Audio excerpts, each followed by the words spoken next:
Akshaya Tritiya 2025 April 30ರಂದು ನಿಮಗೆ ಚಿನ್ನ ಖರೀದಿಸಲು ಆಗದೇ ಇದ್ದರೆ ಈ 5 ವಸ್ತುಗಳನ್ನು ಖರೀದಿಸಿ. ಅಕ್ಷಯ ತೃತೀಯ ದಿನದಂದು ಚಿನ್ನವನ್ನು ಖರೀದಿಸುವುದು ಅಕ್ಷಯ ಪುಣ್ಯವನ್ನು ನೀಡುತ್ತದೆ ಎಂದು ಹೇಳಲಾಗುತ್ತದೆ. 2025 ಅಕ್ಷಯ ತೃತೀಯವು ಏಪ್ರಿಲ್ 30ರಂದು ಬುಧವಾರ ಬಂದಿದೆ. ಎಲ್ಲರಿಂದಲೂ ಈ ದಿನ ಚಿನ್ನವನ್ನು ಖರೀದಿಸಲು ಸಾಧ್ಯವಿಲ್ಲ. ಹಾಗಂದ ಮಾತ್ರಕ್ಕೆ ಬೇಸರ ಮಾಡಿಕೊಳ್ಳುವ ಅಗತ್ಯವಿಲ್ಲ. 2025 ಅಕ್ಷಯ ತೃತೀಯ ದಿನದಂದು ನಿಮಗೆ ಚಿನ್ನವನ್ನು ಖರೀದಿಸಲು ಆಗದೇ ಇದ್ದರೆ ಈ 5 ವಸ್ತುಗಳಲ್ಲಿ ಒಂದನ್ನಾದರೂ ಖರೀದಿಸಿ ಮನೆಗೆ ತನ್ನಿ. ವರ್ಷ ಪೂರ್ತಿ ನಿಮ್ಮ ಮನೆಯಲ್ಲಿ ಅಷ್ಟೈಶ್ವರ್ಯ ತುಂಬಿ ತುಳುಕುತ್ತದೆ. ಆ 5 ವಸ್ತುಗಳು ಯಾವ್ಯಾವು ನೋಡೋಣ. ಸ್ನೇಹಿತರೆ, ಅದಕ್ಕೂ ಮೊದಲು ನಿಮಗೆ ಮಹಾಲಕ್ಷ್ಮಿ ದೇವಿಯ ಆಶೀರ್ವಾದ ಸಿಗಬೇಕು ಎಂದು ಬಯಸಿದರೆ, ನಿಮಗೆ ವರ್ಷ ಪೂರ್ತಿ ಧನಧಾನ್ಯ ಅಷ್ಟೈಶ್ವರ್ಯ ಪ್ರಾಪ್ತವಾಗಬೇಕು ಎಂದು ನೀವು ಬಯಸಿದರೆ ಓಂ ಶ್ರೀ ಲಕ್ಷ್ಮೀನಾರಾಯಣಾಯ ನಮಃ ಎಂದು ಕಮೆಂಟ್ ಮಾಡಿ. ಅಕ್ಷಯ ತೃತೀಯ ದಿನದಂದು ಚಿನ್ನವನ್ನು ಖರೀದಿಸುವುದು ಶುಭವೆಂದು ಒಂದಿಷ್ಟು ಜನ ಹೇಳಿದರೆ, ಈ ದಿನ ದಾನವನ್ನು ಮಾಡುವುದು ಶುಭವೆಂದು ಇನ್ನೊಂದಿಷ್ಟು ಜನ ಹೇಳಿರುವುದನ್ನು ನೀವು ಕೇಳಿರಬಹುದು. ಇದರ ಹೊರತಾಗಿಯೂ ಹೆಚ್ಚಿನ ಜನರು ಅಕ್ಷಯ ತೃತೀಯ ದಿನದಂದು ಚಿನ್ನವನ್ನು ಖರೀದಿಸುತ್ತಾರೆ. ಒಂದಿಷ್ಟು ವರ್ಷಗಳ ಹಿಂದೆ ಚಿನ್ನ ಕೈಗೆಟುಕುವ ದರದಲ್ಲಿ ದೊರೆಯುತ್ತಿತ್ತು. ಇತ್ತೀಚಿನ ದಿನಗಳಲ್ಲಿ ಚಿನ್ನವೆಂಬುವುದನ್ನು ಮಧ್ಯಮ ವರ್ಗದವರು, ಬಡವರು ನೋಡಿ ಕಣ್ತುಂಬಿಸಿಕೊಳ್ಳಬೇಕು ಅಷ್ಟೇ. ಯಾಕೆಂದರೆ ಖರೀದಿಸಲು ಅದು ಅಷ್ಟೊಂದು ದುಬಾರಿಯಾಗಿ ಬಿಟ್ಟಿದೆ. ಅಕ್ಷಯ ತೃತೀಯ ದಿನದಂದು ಚಿನ್ನ ಖರೀದಿಸಲು ಸಾಧ್ಯವಾಗದೇ ಇದ್ದರೆ ಈ ವಸ್ತುಗಳನ್ನು ಖರೀದಿಸಿ. ಇದು ಚಿನ್ನದಷ್ಟೇ ಶುಭ ಫಲವನ್ನು ನೀಡುವುದು. ಮಣ್ಣಿನ ಪಾತ್ರೆ. ಅಕ್ಷಯ ತೃತೀಯ ದಿನದಂದು ಮಣ್ಣಿನ ಮಡಿಕೆಯನ್ನು ತನ್ನಿ. ಇದು ಕಲಶದಷ್ಟೇ ಮಹತ್ವವನ್ನು ಹೊಂದಿರುತ್ತದೆ. ಕಲಶದಲ್ಲಿರುವ ನೀರು ವರುಣ ದೇವರ ರೂಪವಾಗಿದೆ. ಈ ಶುಭ ದಿನದಂದು ಮಡಿಕೆಯನ್ನು ಖರೀದಿಸುವುದು ಚಿನ್ನವನ್ನು ಖರೀದಿಸಿದಷ್ಟೇ ಶುಭ ಫಲಗಳನ್ನು ನೀಡುತ್ತದೆ. ಈ ರೀತಿ ಮಣ್ಣಿನ ಮಡಿಕೆಯನ್ನು, ದೀಪವನ್ನು ಅಥವಾ ಹೂಜಿಯನ್ನು ಖರೀದಿಸುವುದರಿಂದ ಮನೆಯಲ್ಲಿ ಸಂತೋಷ, ಸಮೃದ್ಧಿ ಮತ್ತು ಶಾಂತಿ ನೆಲೆಯಾಗುತ್ತದೆ. ಹೀಗೆ ಮಾಡುವುದರಿಂದ ನಿಮ್ಮ ಸಂಪತ್ತು ಹೆಚ್ಚಾಗುತ್ತದೆ ಮತ್ತು ಲಕ್ಷ್ಮೀ ದೇವಿಯ ಆಶೀರ್ವಾದ ನಿಮ್ಮ ಮೇಲೆ ಇರುತ್ತದೆ. ಕವಡೆ ಮತ್ತು ಪಾತ್ರೆ. ಅಕ್ಷಯ ತೃತೀಯದಂದು ಪಾತ್ರೆಗಳನ್ನು ಅಥವಾ ಕವಡೆಗಳನ್ನು ಖರೀದಿಸುವುದು ಶುಭ. ಈ ದಿನ ತಾಮ್ರ ಅಥವಾ ಹಿತ್ತಾಳೆ ಪಾತ್ರೆಗಳನ್ನು ಖರೀದಿಸುವುದರಿಂದ ಮನೆಯಲ್ಲಿ ಸಂಪತ್ತು ವೃದ್ಧಿಯಾಗುತ್ತದೆ. ಕವಡೆಯು ತಾಯಿ ಲಕ್ಷ್ಮೀ ದೇವಿಗೆ ಇಷ್ಟವಾದ ವಸ್ತುವಾಗಿದೆ.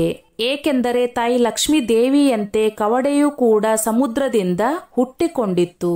ಈ ಪವಿತ್ರವಾದ ಕವಡೆಯನ್ನು ಖರೀದಿಸಿ ಲಕ್ಷ್ಮೀ ದೇವಿಯ ಪಾದಗಳಲ್ಲಿ ಇಡುವುದರಿಂದ ಹಣಕ್ಕೆ ಸಂಬಂಧಿಸಿದ ಸಮಸ್ಯೆಗಳು ದೂರವಾಗುತ್ತವೆ. ಕಲ್ಲುಪ್ಪು. ಅಕ್ಷಯ ತೃತೀಯದಂದು ಕಲ್ಲುಪ್ಪನ್ನು ಖರೀದಿಸುವುದು ಶುಭವೆಂದು ಪರಿಗಣಿಸಲಾಗಿದೆ. ಕಲ್ಲುಪ್ಪು ಭೌತಿಕ ಸುಖಗಳ ಅಧಿಪತಿ ಶುಕ್ರ ಮತ್ತು ತಾಯಿ ಮತ್ತು ಮಾನಸಿಕ ಶಾಂತಿಗೆ ಕಾರಣವಾದ ಗ್ರಹ ಚಂದ್ರದೇವನಿಗೆ ಸಂಬಂಧಿಸಿದೆ ಎಂದು ನಂಬಲಾಗಿದೆ. ಈ ದಿನ ಕಲ್ಲು ಉಪ್ಪನ್ನು ಖರೀದಿಸುವುದರಿಂದ ಸಂಪತ್ತು ವೃದ್ಧಿಯಾಗುತ್ತದೆ. ಕಲ್ಲುಪ್ಪು ಖರೀದಿಸುವುದರಿಂದ ನಿಮ್ಮ ಜೀವನದಲ್ಲಿ ಸಂತೋಷ ಮತ್ತು ಶಾಂತಿ ದೊರೆಯುತ್ತದೆ. ಹತ್ತಿ. ಅಕ್ಷಯ ತೃತೀಯ ದಿನವು ಶುಭ ದಿನವಾಗಿದ್ದು ಈ ದಿನ ಯಾವುದೇ ವಸ್ತು ಖರೀದಿಸುವುದು ಶುಭ. ನಿಮ್ಮ ಬಳಿ ಹೆಚ್ಚು ಹಣವಿಲ್ಲದಿದ್ದರೂ ನೀವು ಹತ್ತಿಯನ್ನು ಖರೀದಿಸಬಹುದು. ಹತ್ತಿಯನ್ನು ಖರೀದಿಸುವುದರಿಂದ ಮನೆಯಲ್ಲಿ ಸಂತೋಷ ಮತ್ತು ಶಾಂತಿ ನೆಲೆಸುತ್ತದೆ. ಅಲ್ಲದೆ ಸಂಪತ್ತು ಮತ್ತು ಧಾನ್ಯಗಳ ವೃದ್ಧಿಯಾಗುವುದು. ಆದ್ದರಿಂದ ಅಕ್ಷಯ ತೃತೀಯ ದಿನದಂದು ಹತ್ತಿಯನ್ನು ಖರೀದಿಸುವುದು ಶುಭವೆಂದು ಪರಿಗಣಿಸಲಾಗುತ್ತದೆ. ಬಾರ್ಲಿ, ಹಳದಿ, ಸಾಸುವೆ, ಕೊತ್ತಂಬರಿ ಬೀಜ. ಅಕ್ಷಯ ತೃತೀಯದಂದು ಬಾರ್ಲಿ ಅಥವಾ ಹಳದಿ, ಸಾಸುವೆ ಅಥವಾ ಕೊತ್ತಂಬರಿ ಬೀಜಗಳನ್ನು ಖರೀದಿಸುವುದು ತುಂಬಾ ಒಳ್ಳೆಯದು ಎಂದು ಪರಿಗಣಿಸಲಾಗಿದೆ. ಇದು ಚಿನ್ನ ಮತ್ತು ಬೆಳ್ಳಿಯನ್ನು ಖರೀದಿಸುವಷ್ಟೇ ಶುಭ ಫಲವನ್ನು ನೀವು ಇವುಗಳನ್ನು ಖರೀದಿಸುವುದರಿಂದ ಪಡೆದುಕೊಳ್ಳುತ್ತೀರಿ. ಬಾರ್ಲಿ ಅಥವಾ ಹಳದಿ ಸಾಸುವೆಯನ್ನು ಮನೆಗೆ ತರುವುದರಿಂದ ಲಕ್ಷ್ಮೀ ದೇವಿಯ ಆಶೀರ್ವಾದ ನಿಮಗೆ ಪ್ರಾಪ್ತವಾಗುವುದು. ಬಾರ್ಲಿ ಅಥವಾ ಹಳದಿ ಸಾಸುವೆ ಕೂಡ ಸಂತೋಷ, ಶಾಂತಿ ಮತ್ತು ಸಮೃದ್ಧಿಯ ಸಂಕೇತವೆಂದು ಪರಿಗಣಿಸಲಾಗುತ್ತದೆ. ಈ ದಿನ ಲಕ್ಷ್ಮೀ ದೇವಿಯ ಜೊತೆಗೆ ಗಣಪತಿ ಮತ್ತು ಕುಬೇರನನ್ನು ಪೂಜಿಸುವುದರಿಂದ ಉತ್ತಮ ಫಲಿತಾಂಶ ಸಿಗುತ್ತದೆ. ಅಕ್ಷಯ ತೃತೀಯದಂದು ಏನು ಮಾಡಬಾರದು. ಆದರೆ ಇಂದು ನಾವು ಅನೇಕ ಬಾರಿ ಈ ತಪ್ಪುಗಳು ತಿಳಿಯದೆ ಮಾಡಲ್ಪಡುತ್ತೇವೆ. ಅಕ್ಷಯ ತೃತೀಯದಂದು ಪ್ಲಾಸ್ಟಿಕ್, ಅಲ್ಯೂಮಿನಿಯಂ, ಕಬ್ಬಿಣ ಇತ್ಯಾದಿಗಳನ್ನು ಖರೀದಿಸುವುದನ್ನು ತಪ್ಪಿಸಿ. ಈ ದಿನದಂದು ಇವುಗಳನ್ನು ಖರೀದಿಸುವುದು ರಾಹು ಮತ್ತು ಶನಿಗೆ ಹೊರೆಯಾಗುತ್ತದೆ ಎಂದು ನಂಬಲಾಗಿದೆ. ಇದರೊಂದಿಗೆ ದುಃಖ, ಬಡತನ ಜೀವನದಲ್ಲಿ ಕೂಡಿರುತ್ತದೆ.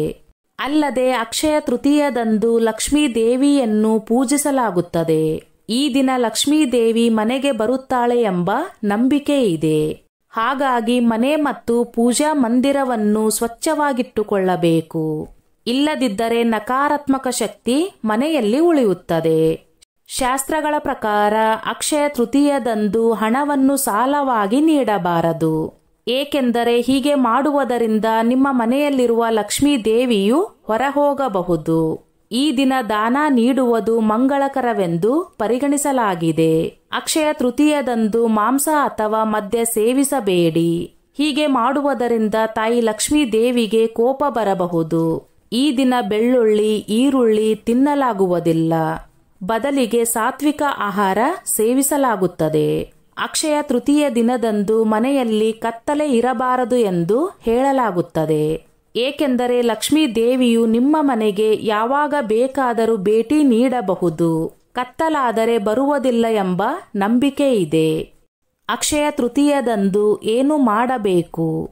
ಅಕ್ಷಯ ತೃತೀಯದಂದು ಚಿನ್ನ ಮತ್ತು ಬೆಳ್ಳಿಯ ಆಭರಣಗಳನ್ನು ಮಾತ್ರ ಖರೀದಿಸಬೇಕು ಎಂದಲ್ಲ. ನಮ್ಮ ಆರ್ಥಿಕತೆಗೆ ಅನುಗುಣವಾಗಿ ಹುಣಸೆ ಹಣ್ಣು, ಬೆಲ್ಲ ಮತ್ತು ಉಪ್ಪನ್ನು ಸಹ ಖರೀದಿಸಬಹುದು.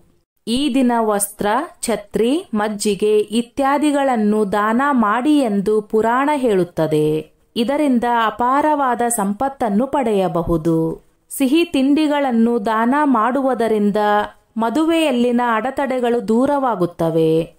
ಅನ್ನ, ಗೋಧಿ ಮೊದಲಾದ ಆಹಾರ ಧಾನ್ಯಗಳನ್ನು ದಾನ ಮಾಡಿದರೆ ಅಪಘಾತಗಳು, ಅಕಾಲಿಕ ಮರಣ ಇತ್ಯಾದಿಗಳು ಸಂಭವಿಸುವುದಿಲ್ಲ. ಅಕ್ಷಯ ತೃತೀಯ ದಿನದಂದು ದಾನವನ್ನು ಅರ್ಪಿಸುವುದರಿಂದ ಭಗವಂತನಿಗೆ ನೀಡಿದ ದಾನದ ಫಲ ಸಿಗುತ್ತದೆ. ಕುಟುಂಬದಲ್ಲಿನ ಬಡತನ ದೂರವಾಗುತ್ತದೆ. ಹಸುಗಳಿಗೆ ಮೇವು ನೀಡಿದರೆ ಬದುಕು ಸುಭಿಕ್ಷವಾಗಿರುತ್ತದೆ. ಸ್ನೇಹಿತರೆ, ಈ ನನ್ನ ಮಾಹಿತಿ ನಿಮಗೆ ಇಷ್ಟವಾಗಿದ್ದಲ್ಲಿ ದಯವಿಟ್ಟು ಶೇರ್ ಮಾಡಿ, ಲೈಕ್ ಮಾಡಿ ಮತ್ತು ಸಬ್ಸ್ಕ್ರೈಬ್ ಮಾಡಿ.